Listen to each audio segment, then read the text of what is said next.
Welcome. Week 5 is in the books. We have an exciting update for you guys here with the slew of videos coming out with the state of the franchise. Yes, special guest Grant coming in. We're going to be talking about your franchise and your future. Let's go. All right, we're good to go. Frozen. So we've got Frozen, who kind of looks like they may have thawed out after last week, huh? Wow. Getting 2 wins. 0-6, they won 2 games. And that being said, it was like the week prior to that, they only lost to Scorpion by 1 point. So these guys have been the yeast on the rise for a while now. They've been thawed out for a little bit. So I like what I see in there, Cody. Your team, it's coming on strong. We all kind of questioned about your rookie rampage draft that you did, but man, you're doing good. I mean, you're turning things around. I like it. You've got 2,200 points scored, 2,292. So even though Scorpion's 4-4, your team has outscored his team. So you're averaging 286 points a game. And you've almost averaged 300 points a game. So look at this. Your team has given up 300 points a game, and the other 2 teams in your division are 275 and 284. Yep. So I think your record, had it all being said about the points, would be a lot better than 2-6 with these guys. So you're not out of it. I know it looks bad. You're 3 games back, but you're 1-3 in your division. The guy in first place 3-1 in the division. So keep at it, man. Keep doing what you're doing here. I'm liking it. What do you think, Joe? Yeah, the teams that he's played against just had better weeks, and he's right there with the points. And they're just scoring a little bit more points. And if that was any one of these other teams, we would definitely be looking at a different scenario for Frozen here in this division. Absolutely. And now looking at his roster, quarterbacks, Kirk Cousins, hey man, slow and steady wins the race, and he's doing it there.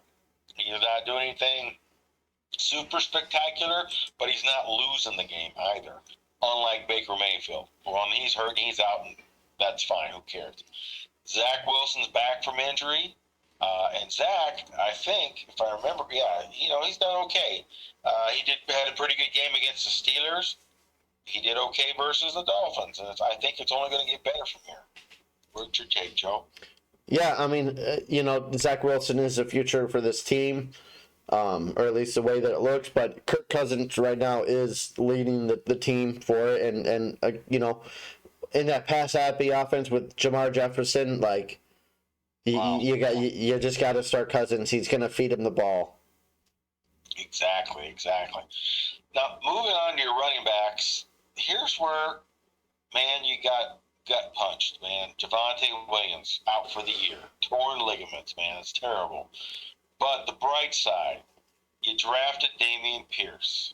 There you go, man. Smart. He's looking good. You got A.J. Dillon. He's either 1 or 1A there in Green Bay with Aaron Jones, so you got to like that. Mark Ingram, I don't know if you've been playing him or not, but he's actually put up a few points with Kamara's absence. And honestly, I really don't know who Jason Mason is, so I can't really say much about him. Yeah, it was just probably like a 49er running back pickup. Maybe he's seen a little tape or heard a little something on him. But he is hurting for running backs here with that injury. Really no, he's going to have bye week 14 and 9 issue. But yeah, I mean, need some help here. He does, but he does have $23 million in cap space. So yeah, I mean, we did just talk about a guy who needs to turn Ezekiel Elliott into some draft capital, and find someone to absorb it. So this is the perfect scenario. Now, looking at his wide receivers, I love him. He's got Rashard Bateman, Traven Burks, Gabriel Davis, Justin Jefferson, Alan Lazard, Chris Olave, Jamison Williams. Where's the downside of anybody there? Yeah, I don't. there really isn't none outside these guys that are injured. But you know, he's got the quarterback Cousins to Jefferson hookup, so you know Jefferson's going to get his, so Kirk Cousins is going to automatically get his. You know, and Gabriel Davis has proven that he's back from her injury. He's back for serious, man. Yep, you know he's a boom or bust type guy, in my opinion. Burks has been probably the most disappointing, but he's a rookie, and you know that offense is just more running, and it just hasn't been there. But I do like his wide receiver core. Chris Olave has probably been the best wide receiver out of the ones that I've seen so far. You know, he's just produced pretty well, good targets. So it'll be interesting when Jameis Winston comes back too. Now moving on to tight ends. You know what? Njoku has done okay. The other two guys, I don't even have anything to say about them. They're just not doing it. So good thing you have Njoku, and you actually drafted him. Who would have known, right? You must have had some insider information, right? But the other guys, like Cole Kmet, I mean, I don't know. Chicago's just kind of a disaster anyway. Yeah. So, week 9, you're going to need to pick up a tight end, my friend, somewhere. I just I don't think you got enough games that you can afford to lose. Play every week like it's playoff week. You know what I'm saying? Yep. I do love your kicker, Evan McPherson. He's a great kicker there in Cincinnati. Defensive tackle, man, Dexter Lawrence there in the Giants. Wow, 114 points. That's fantastic. Deron Payne, 97 points. Wow.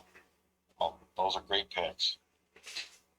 Yep, I agree. And then Cox, I think he's produced pretty well in the past, but some people were just probably afraid of his age. Yeah, he's old. Yep. He's for a football player. Yep. I would like to see probably one more guy in there, but for now, none of those guys are injured and they're producing, and he's got his starter and his backup. So, yeah, I think he's fine without a roster spot there. Defensive end, you've got some rookies on there. I really like that kid, Carl Offist, out of Kansas City. I know he's not put up a ton of points, but I've seen him play. He's got a ton of potential.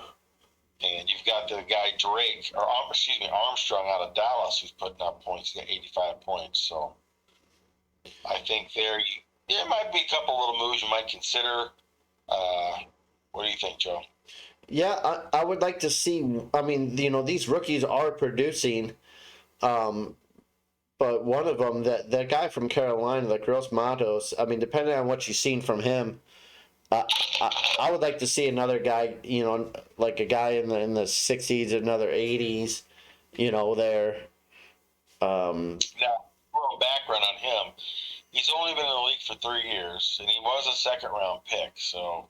Okay, so I don't know. He's got talent. Maybe he's tradable. But his two other rookies that he's picked up are producing pretty well this year.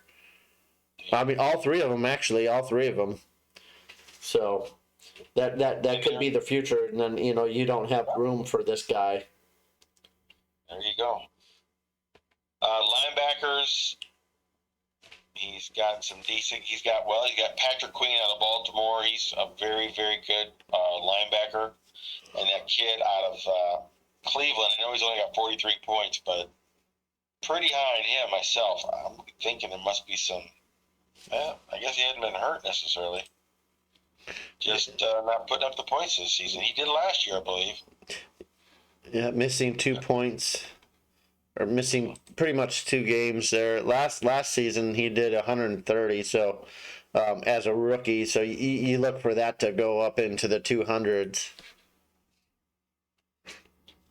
And he's got Camille Mack. I know he's a little old up there, but he's with Bosa out, he's going to probably be scoring more points. Out there with the Charger. Well, I mean, put up 3 points last week. So Mac is one of those guys that could put up a 40-point game as he did in week 1. So he can do it. He can turn it around. it's just hard to some of these other guys. Oh yeah, no, we do have 6 guys here. So just to point out 6 linebackers. So there you go. So we can have 6. Yep. Cornerback. He's got 2 of them over 100 points each. That's great. He's got Derek Stingley Jr., rookie out of Houston. And he's got Densler in Minnesota, 105. And the dudes he's got backing up each have 74. You can't complain about that, Joe. Yeah, I mean, he's got 3 rookies, and they're all in the 74s and higher. Wow. I mean, Good draft in there, buddy. Yeah.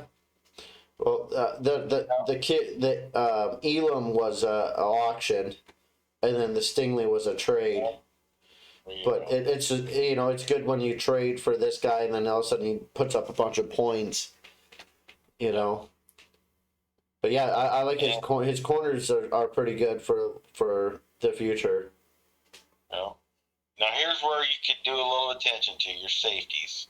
You got Chin that's on the IR, and you own him for $9,400,000. So you can't cut him, or he's pretty much untradeable. So you need to pick up another safety somewhere, from somebody, trade, whatever, waiver wire.